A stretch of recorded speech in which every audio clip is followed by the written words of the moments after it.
Hello student, કેમ છો? મજામાં? સાઈરામ. હવે આપણે નીટના લેક્ચરની અંદર છે એ organic chemistry base MCQ with solution એ ટોપિક ચાલી રહ્યો હતો. આજે આપણે ઓર્ગેનિક કેમિસ્ટ્રીની અંદર specially chapter number 10 haloalkane haloarene અને ચેપ્ટર નંબર 11 આલ્કોહોલ ફિનોલ અને ઇથર રિલેટેડ કેટલાક ક્વેશ્ચન છે એ સોલ્વ કરવાના છીએ કે જેની અંદર સારા નીટ લેવલના જેડબલઈ લેવલના ક્વેશ્ચન છે એ કન્સિડર કરીશું. બરોબર, તો ચાલો આપણે શરૂ કરીએ organic chemistry base MCQ with solution in Gujarati. પહેલો પ્રશ્ન છે, કઈ પ્રક્રિયા ધીમા વેગથી થશે? હવે કઈ પ્રક્રિયા ધીમા વેગથી થશે? અહીં તમે ઓપ્શન જોશો તો હેલો આલ્કેન હેલો એરીન સંયોજનો આપ્યા છે અને બધામાં પ્રક્રિયા એક સરખો છે, NaOH. એટલે કે અહીં હેલો આલ્કેન અને હેલો એરીનની જળ વિભાજન પ્રક્રિયા છે. જેમ કે અહીં ક્લોરો વિસ્થાપિત સંયોજન જેમ કે ઓર્થો મિથાઇલ ક્લોરોબેન્ઝીન એની NaOH સાથે પ્રક્રિયા કરો તો Cl નું વિસ્થાપન થાય તો ત્યાં ફિનોલ બને, ઓર્થોક્રેસોલ બને, પણ માધ્યમ NaOH હોવાથી નિપજ આપશે સોડિયમ ફિનોક્સાઇડ. આ તમે 11મા ચેપ્ટરમાં ભણી ગયા છો એટલે ડાયરેક્ટ લખું છું. NaCl દૂર થાય ફિનોલ બને, પણ માધ્યમ બેઝિક હોવાથી ONA નો ક્ષાર બનશે. આ પ્રક્રિયા. અહીં ઇથેનોલ બનશે, અહીં એલાઇલિક આલ્કોહોલ બનશે, અહીં બેન્ઝાઇલ આલ્કોહોલ અથવા ફિનાઇલ મિથેનોલ બનશે. આ નિપજ થઈ. પણ આ બધામાં પ્રક્રિયાની ક્રિયાવિધિના આધારે જોઈએ તો કયો ધીમા વેગથી થશે? તો અહીં પહેલા ઓપ્શનમાં તમે જોવો તો ક્લોરીન છે એ સીધો જ બેન્ઝીન સાથે જોડાયેલો હોવાથી કાર્બન ક્લોરીન વચ્ચે અંશતઃ દ્વિબંધ રચાય છે. કારણ શું? સંસ્પંદનને લીધે. એટલે આ સૌથી ધીમો વેગ ધરાવતી પ્રક્રિયા થશે, કારણ કે ક્લોરોબેન્ઝીનની કેન્દ્ર અનુરાગી વિસ્થાપન પ્રક્રિયા મુશ્કેલ છે. બરોબર, તો સૌથી ધીમો વેગ કેનો હશે? 1. પણ સૌથી ઝડપી કીધું હોય તો આ ત્રણમાંથી કયો આવશે?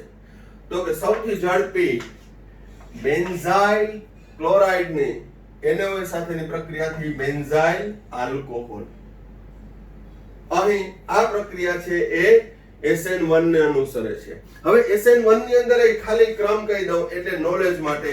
SN1 માટેનો સૌથી ઝડપી તૃતીયક બ્યુટાઇલ હેલાઇડ, પછી બેન્ઝાઇલ ક્લોરાઇડ, પછી વિનાઇલ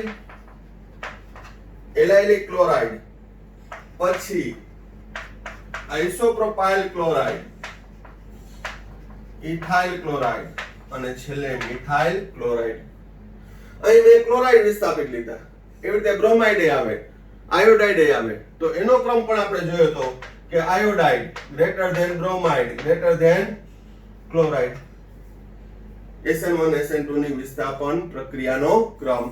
તો આ SN1 માટે આ ખાસ યાદ રાખજો, આ બંનેમાં સૌથી વધુ તૃતીયક બ્યુટાઇલ ક્લોરાઇડ, પછી બેન્ઝાઇલ ક્લોરાઇડ આવશે. આ સિક્વન્સ પણ પૂછાઈ શકે. એટલે આ પણ વન ટાઈપ ઓફ ક્વેશ્ચન થયો, એક MCQ ટાઈપનો થયો.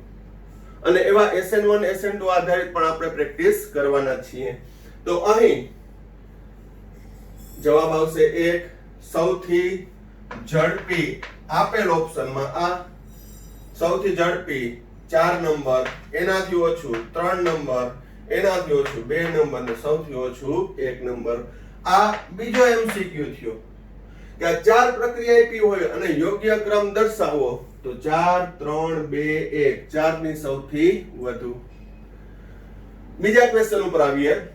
સંયોજન A ની સોડિયમ સાથેની પ્રક્રિયાથી B મળશે, PCl5 સાથેની પ્રક્રિયાથી C આપે, અને જો B ને C પ્રક્રિયા કરી ડાઈ ઇથાઇલ ઇથર આપે તો ABC ક્યાં છે? તો અહીં આપણે ફાઇનલ પ્રોડક્ટ ઉપર ધ્યાન દેશું. ડાઈ ઇથાઇલ ઇથર છે તો ડાઈ ઇથાઇલ ઇથર,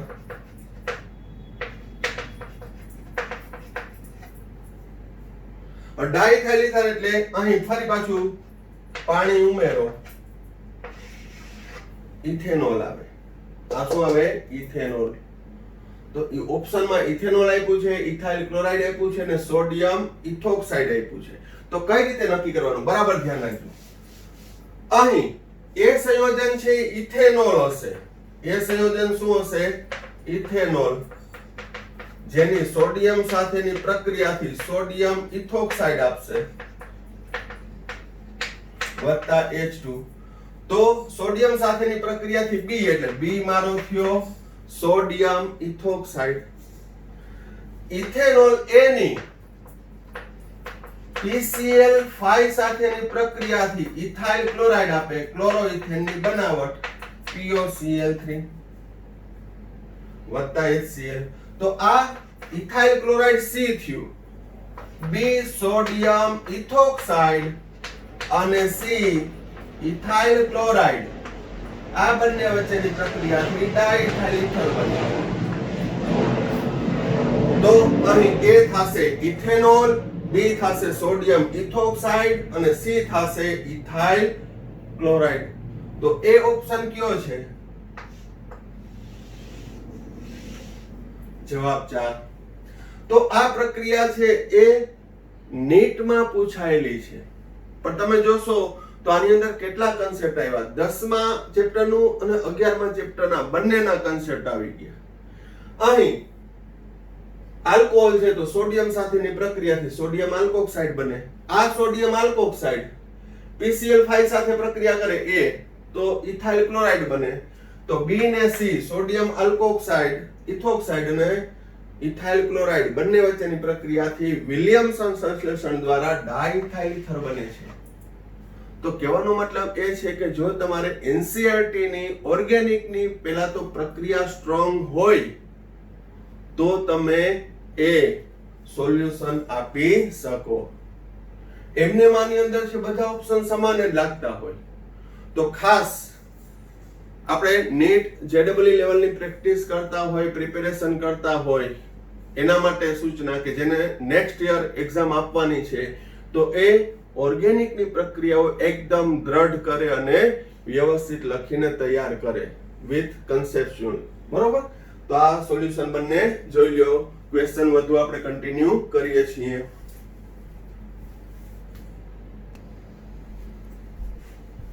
હવે નેક્સ્ટ ક્વેશ્ચન, C7H8 ની ક્લોરીન સાથે ગરમ કરતા A મળશે. A નું Br2 Fe ની હાજરીમાં પ્રક્રિયા કરતા B નિપજ મળશે, જેની Zn HCl સાથેની પ્રક્રિયાથી C. તો અંતિમ નિપજ C કઈ? આ પ્રકારના પ્રશ્નો છે એ નીટ ની અને JEE લેવલની અંદર હોય જ છે. તો કઈ રીતે સોલ્વ કરવા? તો C7H8 એટલે હાઇડ્રોકાર્બન છે. તો હાઇડ્રોકાર્બનમાં જોઈએ તો કાર્બનની સંખ્યા છે એ 6 કરતા વધુ છે, એટલે તરત જ ફિનાઇલ ઉપર જોવાનું કે આ ફિનાઇલ વિસ્થાપિત સંયોજન હોઈ શકે. કઈ રીતે? કારણ કે કાર્બન છે એ 7 છે પણ હાઇડ્રોજનની સંખ્યા છે એ 8 છે. 7 દુ 14 કે એવી નથી, એનાથી બમણી નથી. તો આપણે એલિફેટિક હાઇડ્રોકાર્બનને વિચારણા કરી શકીએ. તો C7H8 એક્ચ્યુઅલમાં છે શું? તો કે ટોલ્યુઇન છે. ટોલ્યુઇન નું અણુસૂત્ર C7H8.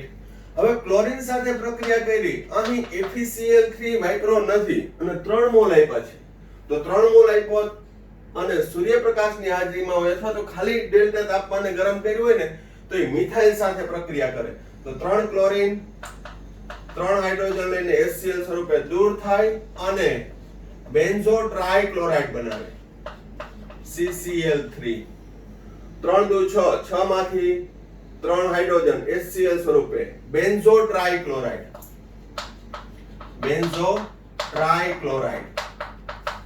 તો અહીં એક નિપજ થઈ બેન્ઝો ટ્રાઇક્લોરાઇડ. ત્યારબાદ એનું બ્રોમિનેશન કરવામાં આવે Br2 in Fe અથવા FeBr3. પણ ન લખ્યું હોય તો અહીં Fe અથવા FeBr3 ની હાજરીમાં બ્રોમિનેશન કરતા હવે ફિનાઇલ કેન્દ્રમાં ક્યાં સ્થાને જશે? તો આપણે ખબર હોવી જોઈએ કે CCl3 છે મેટા નિર્દેશક છે, એટલે બ્રોમિનેશન થી દાખલ થતો બ્રોમિન મેટા સ્થાનમાં જશે એટલે મેટાબ્રોમો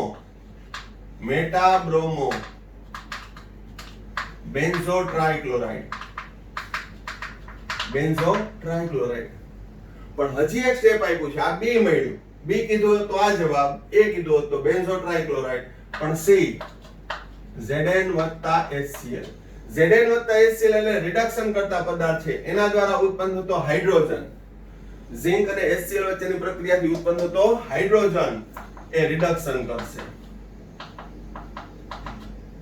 3HCl અને 3 હાઇડ્રોજન ત્યાં દાખલ થાય 3 ક્લોરીન ના વિસ્થાપન 3 હાઇડ્રોજન વડે થતા CH3 અને અહીંયા બ્રોમિન મેટાબ્રોમો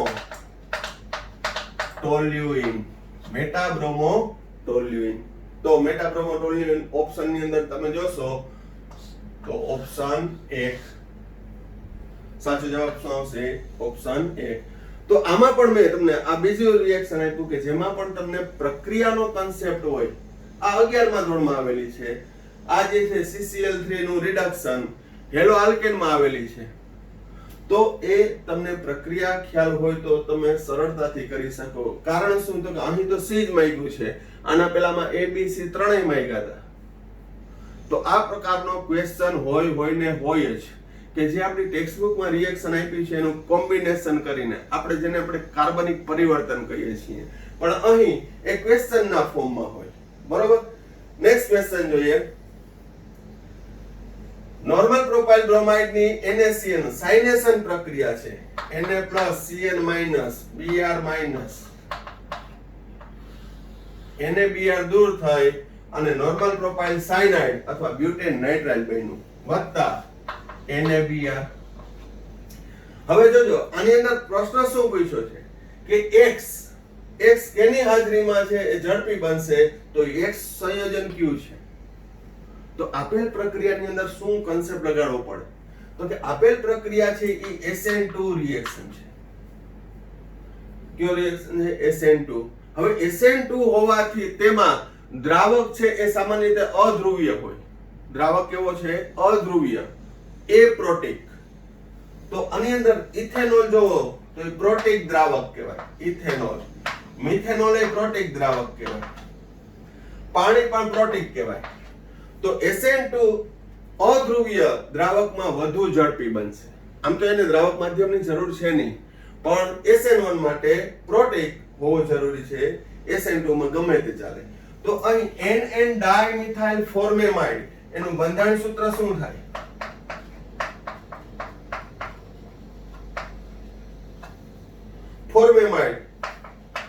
ફોર્મેમાઇડ છે એનો ડાયમિથાઇલ વિસ્થાપિત હાઇડ્રોજનની જગ્યાએ આ બંધારણ પણ આપણે શીખતા જઈએ અને એને શોર્ટમાં કહેવાય DMF દ્રાવક છે એ પ્રોટિક દ્રાવક છે પ્રોટોન રહિત દ્રાવક છે બરોબર તો એ બેસ્ટમાં બેસ્ટ છે કયો NN ડાયમિથાઇલ ફોર્મેમાઇડ DMF ની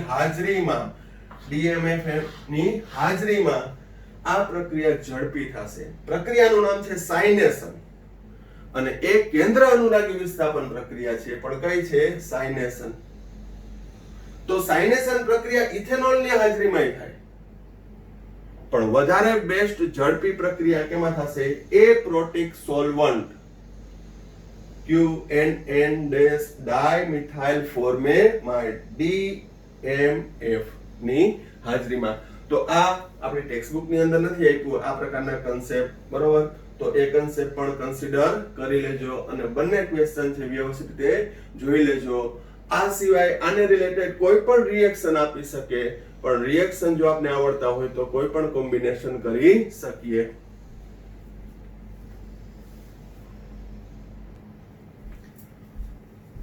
હવે next question C6H5CH double bond CH single bond CH3 ની HBr સાથે પ્રક્રિયા કરવામાં આવે તો કઈ નિપજ મળશે હવે C6H5 એટલે benzene CH double bond CH single bond CH3 વત્તા અહીંયા HBr સાથે પ્રક્રિયા કરો તો HBr માં H+ અને Br- હવે અહીં હું માર્કોનિકોવ નિયમ લગાડું તો પણ શું થશે? CH ડબલ બોન્ડ CH બંને સમાન હાઇડ્રોજન ધરાવતા ઇથિલિનિક કાર્બન છે. નહીં તો માર્કોનિકોવ લગાડી દઈએ, પણ આમાં શું લગાડવું? હવે જો આની અંદર હું મેકેનિઝમ દર્શાવું, ફિનાઇલ CH single bond CH single bond CH3, આને હું પ્લસ કહું, આને માઈનસ કહું. આ પાઈ બંધનું હું વિષમ વિભાજન કરું તો આ ઇલેક્ટ્રોન યુગ્મ અહીંયા જાય, પહેલી શક્યતા. તો આ માઈનસ, આ પ્લસ. બીજી શક્યતામાં અહીં CH single bond CH single bond CH3, અહીં માઈનસ કહું અને આ પ્લસ કહું. તો બંનેમાં ફેર શું છે? તો અહીં બેન્ઝીન સાથે જોડાયેલો કાર્બોકેટાઇન બને છે, અહીં એલિફેટિક કાર્બોકેટાઇન બને છે. તો આ બંનેમાં કયો કાર્બોકેટાઇન સ્થાયી? બંને છે દ્વિતીયક, બંને છે દ્વિતીયક. આ દ્વિતીયક કાર્બોકેટાઇન છે, આ દ્વિતીયક. તો વધારે કયો? મોસ્ટ સ્ટેબલ કયો? તો બરાબર ધ્યાન રાખજો, અહીં એલિફેટિક કાર્બોકેટાઇન કરતા ફિનાઇલ સાથે જોડાયેલો દ્વિતીયક કાર્બોકેટાયન છે એ વધુ સ્થાયી છે. એ કેવું થશે? વધુ સ્થાયી.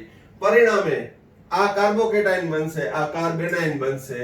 તો Br અહીંયા જોડાશે, H+ અહીંયા જોડાશે, એટલે નિપજ આવશે CH_Br CH2 CH3 1 2 3 1 બ્રોમો 1 ફિનાઇલ પ્રોપેન. પછી બીજા ઓપ્શન આપ્યા હોય પણ કઈ નિપજ આપશે? 1 બ્રોમો 1 ફિનાઇલ પ્રોપેન. એટલે કે આ સ્થાયી છે. વિષમ વિભાજન કરો, આ પ્લસ આ માઈનસ, અથવા આ માઈનસ આ પ્લસ. આ બંનેમાં સ્થાયી કયું છે? તો કે આ દ્વિતીયક કાર્બોકેટાઇન છે, આ દ્વિતીયક છે. પણ આ દ્વિતીયક કાર્બોકેટાઇન ફિનાઇલ કેન્દ્ર સાથે જોડાયેલો હોવાથી સંસ્પંદનને લીધે તેની સ્થિરતા વધી જશે, એ બેન્ઝાઇલિક કાર્બોકેટાઇન બની જશે. બરોબર? એટલે બ્રોમિન માઈનસ ત્યાં જોડાય અને H+ અહીંયા જોડાય, જોડી દો. જે બને એ આપણી નિપજ અને ઓપ્શન સિલેક્ટ કરી લેવાનું. ત્યારબાદ નીચેનામાંથી કયા સંયોજનની KOH સાથેની પ્રક્રિયાથી રેસેમિક મિશ્રણ આપશે? હવે રેસેમિક મિશ્રણ કોણ આપે? તો કે જે કિરાલ કાર્બન ધરાવતો હોય, જે કિરાલ કાર્બન ધરાવતો હોય એ રેસેમિક મિશ્રણ આપી શકે છે. ખાસ કરીને SN1 માં. SN1 માં શું થશે? તો કે SN1 પ્રક્રિયાની અંદર છે એ વ્યુત્ક્રમણ થઈ અને પછી બંનેનું 50-50% મિશ્રણ બને, એને આપણે રેસેમિક મિશ્રણ કહીએ છીએ. પણ અત્યારે તો આપણે આ ઓપ્શનમાં જવાબ આપવાનો છે. તો કિરાલ કાર્બન ધરાવતો હોય એ રેસેમિક મિશ્રણ આપશે. તો આમાં કિરાલ નથી, આ પણ કિરાલ નથી. આની અંદર જોવો CH3 CHCl CH3 CHCl અને C2H5. તો આ કાર્બન છે કિરાલ છે. આમાં જોવો કિરાલ નથી. એટલે ફક્ત બંધારણ નંબર 3 એ રેસેમિક મિશ્રણ આપશે. તો આ બધા જે કોમ્પિટિટિવ લેવલના ક્વેશ્ચન છે એમાંથી મોટા ભાગના છે NCERT બુક આધારિત જે ટોપિક હોય છે એમાંથી હોય છે. હાર્ડ લેવલના કેટલાય કરાવશું. નેક્સ્ટ લેવલ છે એ હાર્ડ લેવલ હશે કે જેમાં જુદા જુદા જે સંયોજન તમે જોયા ના હોય એવાની આપણે ચર્ચા કરશું. પણ પહેલા સાદા સરળ જે ઈઝી છે એ આવડવા જોઈએ. બરોબર? અને એનું જીવતું જાગતું ઉદાહરણ છે ગુડસેટ. ગુડસેટમાં આપણે એક્ઝામ દઈ દીધી છે તો એમાં કેટલી ભૂલો કરી હોય, ઘણી વાર બેઠે બેઠું ના આવડ્યું હોય અને આપણે પછી જુદી જુદી બુકોની વાત કરીએ. પહેલા NCERT ક્લિયર કરવાની હોય, એ કરવાનું હોય. બરોબર? 10-12 જેટલા મટીરીયલની બુકો ફોફોરી નાખી, ક્વેશ્ચન કરી નાખ્યા, એનાથી કઈ મતલબ નથી. એકદમ ઈઝી ના આવડે, ઘણી વાર એવું બનતું હોય છે.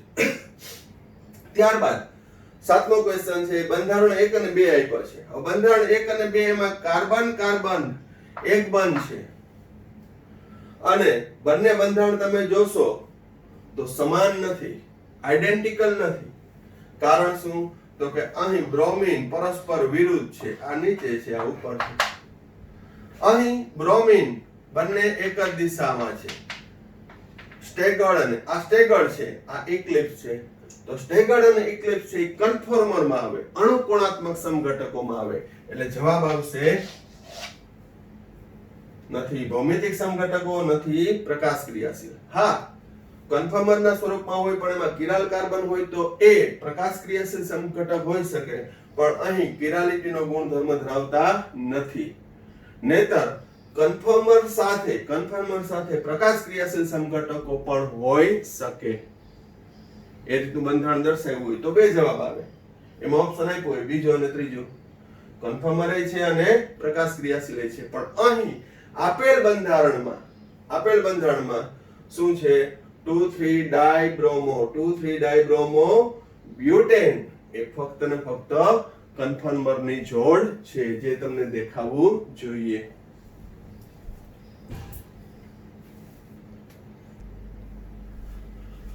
હવે નેક્સ્ટ ક્વેશ્ચન, આલ્કાઇલ બ્રોમાઇડ વત્તા chlorine dimethyl formamide SN2 reaction follow કરે છે. RCl વત્તા બ્રોમિન માં કયો ઝડપી પ્રક્રિયા આપશે?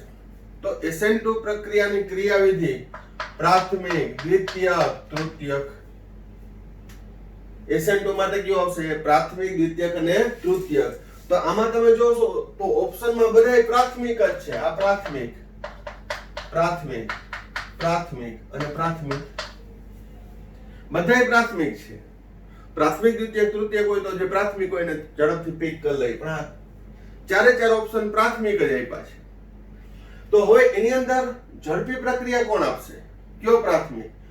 તો કે SN2 પ્રક્રિયા એક જ તબક્કામાં થાય છે. અહીં ન્યુક્લિયોફાઇલ છે એ પાછળથી છે આક્રમણ કરે છે. જે ઋણ ઘટક હોય એનાથી વિરુદ્ધ છે એ આક્રમણ કરે અને તેને દાખલ થાય છે. ક્રિયાવિધિ તમને ખબર છે. તો આરમાં અવકાશીય અવરોધ ઓછો, ત્યાં ન્યુક્લિયોફાઇલ છે સરળતાથી એટેક કરી શકે. તો અહીં આલ્કાઇલ સમૂહ, શોર્ટ એન્ડ સ્વીટ કહું તો નાનો હોય, આલ્કાઇલ સમૂહ જેમ નાનો તેમ એ પ્રક્રિયા ઝડપી બનશે. એટલે મારો આન્સર 30 સેકન્ડમાં આવી ગયો. જવાબ બીજો, ઇથાઇલ બ્રોમાઇડ. કારણ કે SN2 એક જ તબક્કામાં થાય છે, એટલે આલ્કાઇલ સમૂહ જેમ નાનો તેમ SN2 પ્રક્રિયા ઝડપી બને. હવે આ ઓપ્શન ની અંદર બીજો જવાબ આપણો ટીક થઈ ગયો 20 થી 25 સેકન્ડમાં. પરંતુ આ ચાર ઓપ્શન આપીને એનો સિક્વન્સ પૂછ્યો કે ઝડપીનો યોગ્ય ક્રમ જણાવો. તો સૌથી ઝડપી કયું? બંધારણ 2. પછી 1, 3 અને 4 માંથી કયું? તો અવકાશી અવરોધ અહીંયા 3 કાર્બન છે, અહીંયા 4 કાર્બન છે અને અહીંયા 5. તો સૌથી ઝડપી 2 કાર્બન વાળો આપશે, પછી 3 કાર્બન વાળો, પછી 4 કાર્બન, અને સૌથી મુશ્કેલ બંધારણ 1 માં નિયોપેન્ટાઇલ બ્રોમાઇડ માં SN2 પ્રક્રિયા સૌથી ધીમી હશે અથવા મુશ્કેલ હશે. થઈ જશે, પરંતુ ત્યાં અવકાશીય અવરોધ વધુ છે. તો SN1 SN2 રિલેટેડ ઘણા બધા એક્ઝામ્પલ આવશે. અહીંયા જે ઓપ્શન આપ્યા એ સિવાયના ઘણા બધા આવે. પણ SN1 SN2 નો ડિફરન્સ ખબર હોય, એનો જે તે મુદ્દાઓ ખબર હોય, કેટલા તબક્કામાં થાય છે, કઈ રીતે થાય છે, એ સિક્વન્સ બધે રૂટિંગ આપણે ભણ્યા હોય ત્યારે કરાવ્યું જ હોય, ડિફરન્સની રીતે, ટૂંકનોનની રીતે. તો એની અંદર કન્સેપ્ટ લગાડીને તમે ટીક કરો તો એ જવાબ તમારો સાચો પડે. એમને તમે આમાં જોઈ અને કાંઈ પણ વિચાર્યા વગર કે શું આવી શકે અથવા તમે તમારું વિચારો તો મેળ ના આવે. જે તે પોઈન્ટ રિલેટેડ તમારે કન્સેપ્ટ લગાડવા પડે. નેક્સ્ટ ક્વેશ્ચન, કયો પ્રક્રિયા SN1 ક્રિયાવિધિ મુજબ પ્રક્રિયા આપશે? SN1 બે તબક્કામાં થાય છે. સૌપ્રથમ કાર્બોકેટાયન બને. જેમ કાર્બોકેટાયનની સ્થિરતા વધુ તેમ SN1 પ્રક્રિયા ઝડપી. તો અહીં ઇથાઇલ ક્લોરાઇડ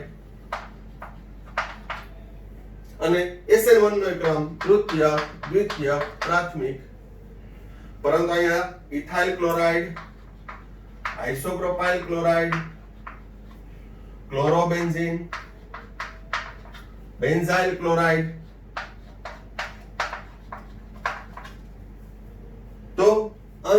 SN1 માં સૌપ્રથમ કાર્બોકેટાઇન બને તો આ બેન્ઝાઇલ કાર્બોકેટાઇન, આ ફિનાઇલ કાર્બોકેટાઇન, આ આઇસોપ્રોપાઇલ કાર્બોકેટાઇન અને આ ઇથાઇલ કાર્બોકેટાઇન. તો સૌથી વધુ સ્થાયી કયો છે? Benzyl carbocation, due to resonance, સંસ્પંદનને લીધે. એટલે SN1 ઝડપી કયું આપશે? Benzyl chloride. તો એમાં પણ લખી નાખીએ બેન્ઝાઇલ ક્લોરાઇડ સૌથી ઝડપી 4. પછી આ ત્રણમાંથી તો કે દ્વિતીયક એટલે કે 2 આઇસોપ્રોપાઇલ ક્લોરાઇડ, પછી ઇથાઇલ ક્લોરાઇડ અને સૌથી છેલ્લે ક્લોરોબેન્ઝીન. કારણ કે ક્લોરોબેન્ઝીન SN1 SN2 બે મુશ્કેલ છે, કારણ કે ક્લોરીન સાથે કાર્બન અંશતઃ દ્વિબંધથી જોડાય છે, એટલે એના પર આક્રમણ કરવું મુશ્કેલ. SN2 પણ મુશ્કેલ છે અને SN1 ફિનાઇલ કાર્બોકેટાઇન પણ અસ્થાયી છે, એટલે બંને મુશ્કેલ છે. આથી જ ક્લોરોબેન્ઝીનની કેન્દ્ર અનુરાગી વિસ્થાપન પ્રક્રિયા ઉગ્ર પ્રક્રિયા પરિસ્થિતિમાં કરવામાં આવતી, જે તમે અભ્યાસ કરી ગયા હેલો એરિનમાં. ત્યારબાદ અહીં બંધારણ આપ્યું છે કિરાલ કાર્બન ધરાવતું. તો એ બંધારણ છે R છે, S છે, E છે કે Z? તો EZ તો આવશે જ નહીં, કારણ કે EZ આવશે ભૌમિતિક સમઘટકોમાં. તો આપણે નક્કી કરવાનું છે R છે કે S છે.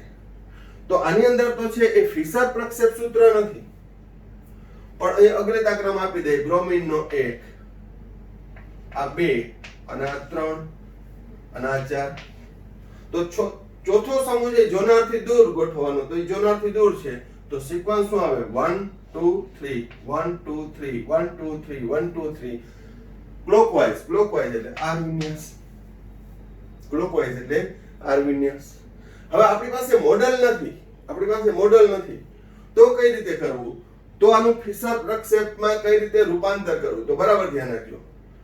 આને કહેવાય આઉટ ઓફ પ્લેન, આને કહેવાય ઇન ઓફ પ્લેન, ત્રુટક રેખા.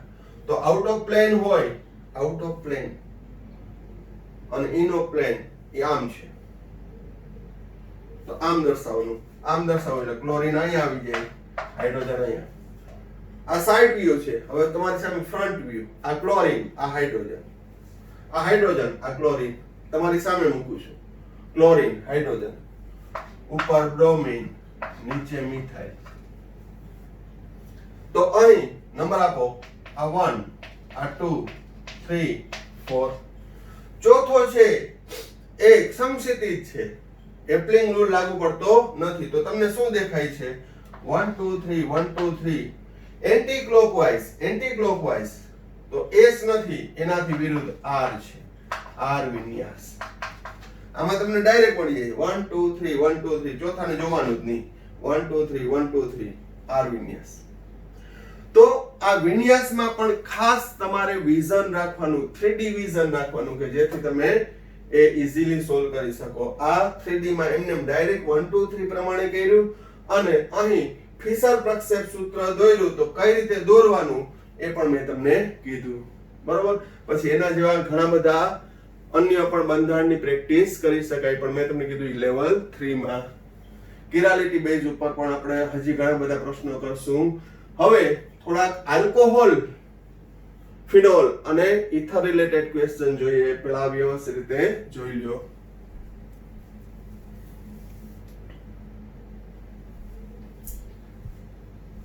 હવે નેક્સ્ટ ક્વેશ્ચન. નીચેનામાંથી કયું સંયોજન પ્રોટોનેટેડ સ્વરૂપ મુશ્કેલ છે, એટલે કે સરળતાથી H+ પ્રોટોન નહીં સ્વીકારે? તો આ જે છે એ pH એટલે ફિનાઇલ, C6H5 લખ્યું હોય અથવા તો pH લખ્યું હોય તો ફિનાઇલ.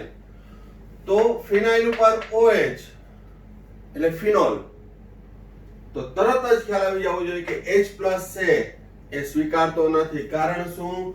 તો કે ફિનોલના ઓક્સિજન ઉપર રહેલા અબનકારક ઇલેક્ટ્રોન યુગ્મ સંસ્પંદનમાં વપરાય છે, +R અસર, +M અસર. તો સૌથી મુશ્કેલ કેનું હશે? ફિનોલનું. પણ છતાંય ઓપ્શન જોઈ લેવાના. આ છે મિથેનોલ. તો આલ્કોહોલ પ્રોટોનેટેડ થઈ શકે, પ્રોટોન સરળતાથી સ્વીકારી શકે. ડાઇથાઇલ ઇથર ઈ પણ પ્રોટોનેટેડ થઈ શકે, અને પાણી H3O+ બનાવે છે. એટલે સૌથી મુશ્કેલ કેનું થશે? તો કે ફિનોલમાં. ફિનોલ છે પ્રોટોનેટેડ બની શકશે નહીં. લાસ્ટ યર જ છે આ ક્વેશ્ચન પૂછાણો હતો. એટલે કહેવાનો મતલબ કે એનસીઆરટી ક્લિયર હોય તો એમાંથી ઘણા બધા ક્વેશ્ચન પૂછાઈ શકે. બીજા નંબરમાં છે એ 45 ક્વેશ્ચન છે તમે એટેમ્પ કરો એ પણ પોસિબલ નથી. 2-4 તો રહી જ જાય, કારણ કે તમારે બાયોલોજીના 90 ક્વેશ્ચન સોલ્વ કરવાના હોય છે, 45 કેમિસ્ટ્રીના હોય છે, 45 ફિઝિક્સના હોય છે. એટલે મેક્સિમમ તમે જે આવડતા ક્વેશ્ચન છે પહેલા સોલ્વ કરો તો તમને બેનિફિટ રહે. ઘણીવાર આપણે 45 ક્વેશ્ચન કેમિસ્ટ્રીમાંથી ધારો કે એકદમ સોલ્વ કરતા આપણે 30 સુધી પહોંચ્યા હોય તો સમય ઘટવા માંડ્યો હોય, બરોબર. એમાંય 30 માંથી ધારો કે આપણે થોડા ખોટા પડી ગયા હોય ને 15 તો જોવાના જ નથી, અને 15 ક્વેશ્ચન એવા હોય કે એની અંદરથી તમને બેઠે બેઠા 10 આવડતા હતા, પણ જોવાના ટાઈમના અભાવે તમે જોઈ જ નથી શક્યા. એટલે સ્માર્ટ વર્ક કરવાનું, ટાઈમ મેનેજમેન્ટ કરવાનો, કે એકદમ થોરોલી ઝડપથી આવડતો હોય એવા ક્વેશ્ચન ટીક કરી અને તરત જ જે તે તમારા ક્વેશ્ચન નંબર ઉપર છે ત્યાં ટીક કરી દેવાનું, બરોબર. એટલે ઉતાવળમાં કદાચ ભૂલાઈ ગયું હોય તોય વાંધો ના આવે કે જે ક્વેશ્ચન મને 62 મો ક્વેશ્ચન એકદમ એક્ઝેક્ટલી આવડે છે કે એનો જવાબ આ જ છે તો ટીક કરી નાખો, એટલે તમારા 4 માર્ક સિક્યોર થઈ ગયા, બરોબર. હવે નેક્સ્ટ ક્વેશ્ચન આ પણ છે, એક ક્યુમિન છે, Ca બેન્ઝીન ઉપર CH Ca3 twice O2 A. તો એ શું છે? એ છે ક્યુમિન હાઇડ્રોપેરોક્સાઇડ. પણ એ તમને ટેક્સ્ટ બુક ની પ્રક્રિયા સમીકરણ છે એ ફિનોલની બનાવટ ક્યુમિન પદ્ધતિ દ્વારા એ ત્યારે યાદ હોય જ્યારે એક્ઝામમાં બેઠા હોય ત્યારે કે ક્યુમિન હાઇડ્રોપેરોક્સાઇડ, તો જોવું જ ના પડે જવાબ. બાકી તો આની અંદર મિકેનિઝમ કરવી પડે. O ડબલ બોન્ડ O પાઈ બંધ તૂટે અને CH બંધ વધુ તૂટશે, CCl બંધ નહીં તૂટે, કારણ કે ક્યુમિન એટલે આઇસોપ્રોપાઇલ બેન્ઝીન. એમાં CH બંધ તૂટશે કે CC? તો કે CH બંધ તોડવો સહેલો, ત્યાં ઓક્સિજન દાખલ થાય છે, એટલે ક્યુમિન હાઇડ્રોપેરોક્સાઇડ એક જ જવાબ. ત્યારબાદ મુખ્યની પર C અને D કઈ હશે? Ca3 Ca2 Ca2O તૃતીયક butyl propyl ether ની વધુ HI સાથે. તો વધુ HI સાથે પ્રક્રિયા કરો એટલે શું થશે જોજો. આ ઇથરના રાસાયણિક ગુણધર્મોમાંથી પૂછ્યો તો વધુમાં આ રીતે આમ કરી નાખવાનું. જો મેં મિકેનિઝમ શીખડાવી જ છે.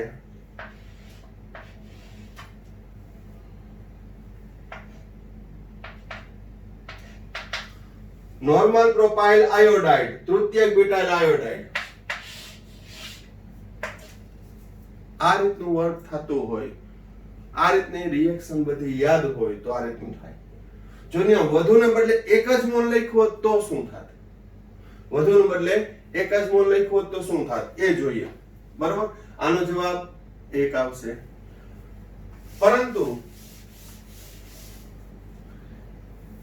CH3 CH2 CH2O CH3 CH3 H plus I minus. પણ અહીં તૃતીયક બ્યુટાઇલ કાર્બોકેટાયન, આલ્કાઇલ સમૂહ તૃતીયક બ્યુટાઇલ છે, આ માઈનસ, તો આયોડાઇડ છે તૃતીયક બ્યુટાઇલ સાથે જોડાય, તૃતીયક બ્યુટાઇલ આયોડાઇડ આપશે વત્તા પ્રોપેન 1 ઓલ આપશે. શું આપશે? Propane 1 all. ક્યારે? તો કે જ્યારે મર્યાદિત HI અથવા તો શું કીધું હોય કે 1 મોલ HI સાથે, તો નિપજ આપશે તૃતીયક બ્યુટાઇલ આયોડાઇડ અને પ્રોપેન 1 ઓલ. ઇથરના રાસાયણિક ગુણધર્મો ફરી પાછા જોઈ લેજો. મેં ત્યારે પણ કીધું હોય કે ether related question competitive exam ની અંદર હોય, ખાસ કરીને આ રાસાયણિક ગુણધર્મોમાંથી, બરોબર.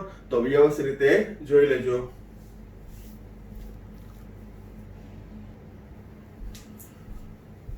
નેક્સ્ટ પ્રક્રિયા, સાયક્લોપેન્ટેનોલ ની સોડિયમ હાઇડ્રેટ સાથે Na+ hydrate minus H+O minus, dihydrogen દૂર થયું જેમાં આપ્યું નતું, સોડિયમ સાયક્લોપેન્ટોક્સાઇડ બન્યું, જેની MEI મિથાઇલ આયોડાઇડ સાથે પ્રક્રિયાથી હેલો આલ્કેન સોડિયમ આલ્કોક્સાઇડ વચ્ચેની પ્રક્રિયાથી મિથોક્સી સાયક્લોપેન્ટેન નિપજ મળી.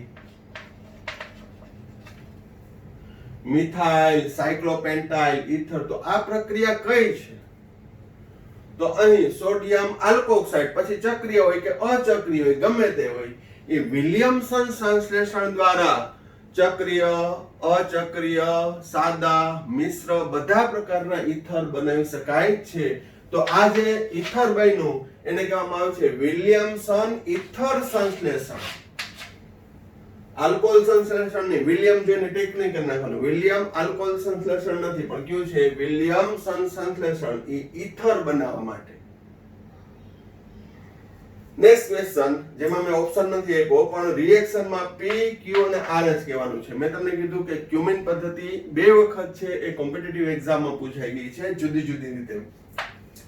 બેન્ઝીનની નોર્મલ પ્રોપાઇલ ક્લોરાઇડ સાથે નિર્જળ AlCl3 ની હાજરીમાં પ્રક્રિયા કરો તો P નિપજ મળશે ક્યુમિન અથવા આઇસોપ્રોપાઇલ બેન્ઝીન. હવે એ કેમ બન્યું? હવે અહીંથી Cl દૂર થાય તો અહીંયા નોર્મલ પ્રોપાઇલ ના લાગુ પડે. પણ એ ક્રિયાવિધિ આગળના ટોપિકમાં મેં ચર્ચા કરાવી દીધી હતી કે પ્રાથમિક કાર્બોકેટાયન કરતા દ્વિતીય કાર્બોકેટાયન વધુ સ્થાયી બને એટલે હાઇડ્રાઇડ સ્થાનાંતર થાય. ફરી એકવાર જો કહી દઉં અહીં તમને આ પ્લસ, પરંતુ હાઇડ્રાઇડ સ્થાનાંતરથી હાઇડ્રાઇડ માઈનસ અહીંયા જાય એટલે દ્વિતીય carbocation more stable as compared to primary.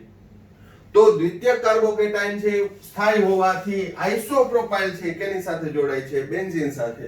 પ્રક્રિયા છે એ ઇલેક્ટ્રોન અનુરાગી વિસ્થાપન પ્રક્રિયા છે. પછી P એટલે ક્યુમિન એની O2 સાથે પ્રક્રિયા કરી. પહેલી પ્રક્રિયા O2 સાથે કરી એટલે ક્યુમિન હાઇડ્રોપેરોક્સાઇડ પરંતુ બીજી પ્રક્રિયા છે એસિડિક કરતા એ પણ મિકેનિઝમ મેં સમજાવી હતી. ક્યુમિન ની બનાવટ જોઈ લેજો. ફિનોલ અને ઉપનિપજ એસીટોન મળે.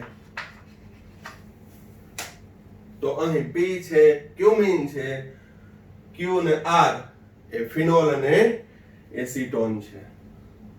તો અહીં મેં આજના લેક્ચરની અંદર 10મો ચેપ્ટર 11મા ચેપ્ટરના અંદર જે કોમ્પિટિટિવ લેવલના ક્વેશ્ચનની ચર્ચા કરી એ બધા NCERT બેઝ જ હતા. એક નવું આવ્યું બરોબર Q DMF ડાયમિથાઇલ ફોર્મેમાઇડ જે એકચ્યુઅલી દ્રાવક તરીકે એમાં આપેલું જ છે પણ છતાં એડિશનલ કહી શકાય આપણે કે એની માહિતી એટલી નથી આપી. પણ એ સિવાય એટલે કહેવાનો મતલબ એ છે કે પહેલા વહેલા તમારી જો તૈયારી શરૂ કરવી હોય કે કઈ બુક વાંચવી તો એ પહેલા કહું કે NCERT ની બુક પહેલા તૈયાર કરો. બરોબર. જેમ ગુજસેટમાં મેં કહેતા હતા કે 11મા 12મા ધોરણની છે ટેક્સ્ટ બુક નું પહેલા કન્ટેન્ટ હોવું જોઈએ. આપણે જુદા જુદા MCQ પાકા કરીને જાય તો એ નથી ચાલતું. આ બધા ક્વેશ્ચન તમે જોવો. બરોબર. તો આશા રાખું છું કે જે તે ઓર્ગેનિકમાં આમ તો બધામાં લાગુ પડશે પણ ઓર્ગેનિકની અંદર ખાસ પહેલા આપણે રિએક્શન જેટલી છે એને સ્ટ્રોંગ બનાવીએ. હજી પણ ઓર્ગેનિક ના કોમ્પિટિટિવ એક્ઝામ લેવલના ક્વેશ્ચન છે એ આપણે કન્ટિન્યુ રાખીએ છીએ. નેક્સ્ટ લેવલ 3 માં આ પાર્ટ 2 હતો. પાર્ટ 3 ની અંદર છે એનાથી પણ વધુ કે જે NCERT માં પણ ના આપેલા હોય એવા ક્વેશ્ચનની આપણે ચર્ચા કરશું. પણ ત્યાં સુધી આ બધા કમ્પ્લીટ કરી લેજો. Thank you. સાઈરામ.